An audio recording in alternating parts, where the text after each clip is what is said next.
నియంతృత్వ పోచడల నుంచి విముక్తి, ఇనుప కంచెలు తొలగించి ప్రజాపాలన ప్రారంభం, 100 రోజుల్లో 6 గ్యారంటీల అమలు, 6 నెలల్లో డిఎస్సి, ఏడాదిలో 2 లక్షల ఉద్యోగాలు, మాదక ద్రవ్యాలను నిర్మూలిస్తాం, మేడిగడ్డ అనారంపై విచారణ, అప్పులతో ఆర్థిక వ్యవస్థ చిన్నాభిన్నం, రాష్ట్ర ఉభయ సభలను ఉద్దేశించి చేసిన ప్రసంగంలో గవర్నర్.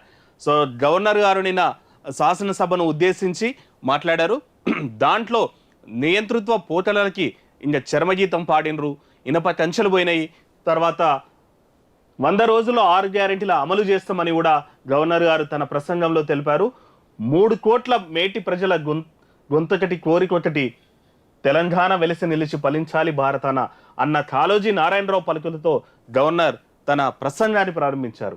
3 కోట్ల మేటి ప్రజల గొంతొకటి కోరికొకటి, తెలంగాణ వెలిసి నిలిచి ఫలించాలి భారతాన.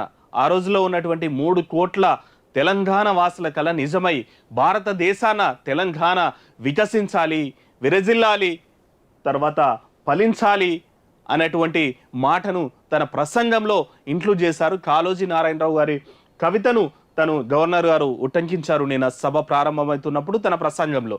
సో తర్వాత ఏమన్నారంటే 6 నెలల్లో డిఎస్సి, ఏడాదిలో 2 లక్షల ఉద్యోగాలు కూడా ఈ కొత్త ప్రభుత్వంలో వస్తాయని కూడా గవర్నర్ గారు తన ప్రసంగంలో దాన్ని ఇమర్చిండ్రు.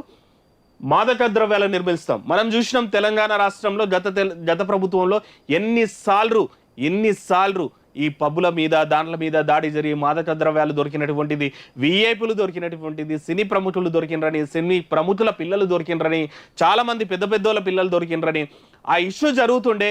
రాత్రికి చాలా పెద్ద పేర్లు వస్తుండే, పొద్దున వరకు ఒక 2 రోజులు దాని హడావిడి కనిపిస్తుండే, మళ్ళీ ఆ కేసులు ఎటుపోయినా కూడా తెలియకుంటుండే.